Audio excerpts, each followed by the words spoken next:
Number 73 says you have a 65 kilogram diver jumping off a 10-meter tower. Find his velocity when he hits the water. Oh boy, this is a good one. So you've got a diver,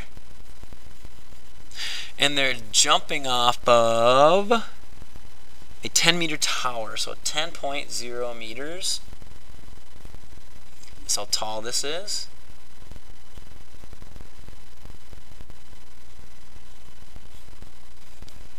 Jumping into the water. So its initial velocity is 0. You're looking for what speed they hit. The distance is 10.0 meters, and when you're jumping, your acceleration is 9.80 meters per second squared. So this doesn't have time. So the only one that doesn't have time is VF squared equals VI squared plus 2AD. So we don't know what VF is. Initial velocity 0, 2 times 9.8 times distance of 10. So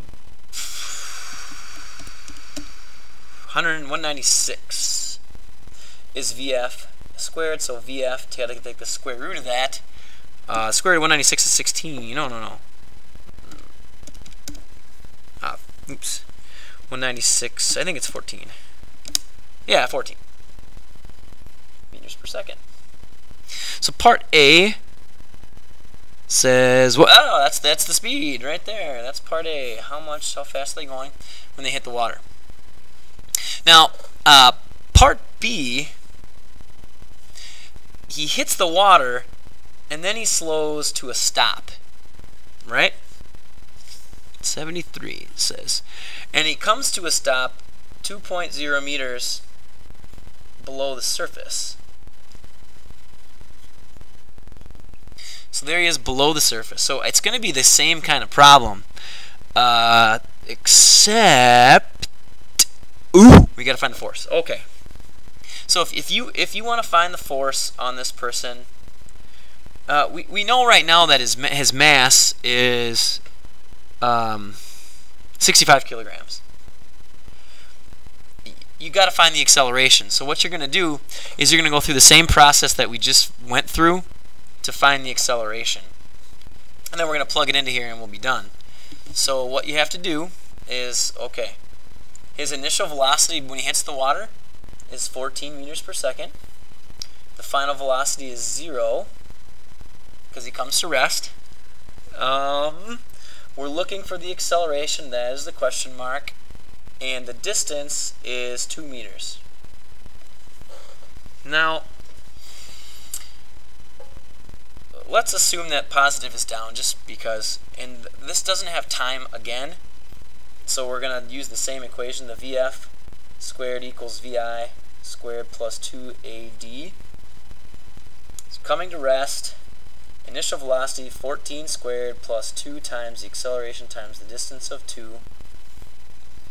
14 squared is 196. Move it over there, you get negative 196 equals 2 times A times 2. 2 times 2 is 4, so your acceleration comes out to be 196 divided by 4, which is negative 49. And you ask yourself, oh geez, what does the negative mean? And that makes sense, because if you look at it, his acceleration is this way. So that acceleration is negative 49. So we'll stick in the acceleration of negative 49. Is what we got here for the acceleration. Put it into F equals ma. So you take 65 times 49, and you get 3185, or 3200 newtons. Now the negative is very important. What does the negative mean? It means that there's the force is 3200 newtons in the negative direction. In negative direction. Or in this case, the negative direction is up. Because remember, force has to have a magnitude and a direction. So it's 3200 newtons up.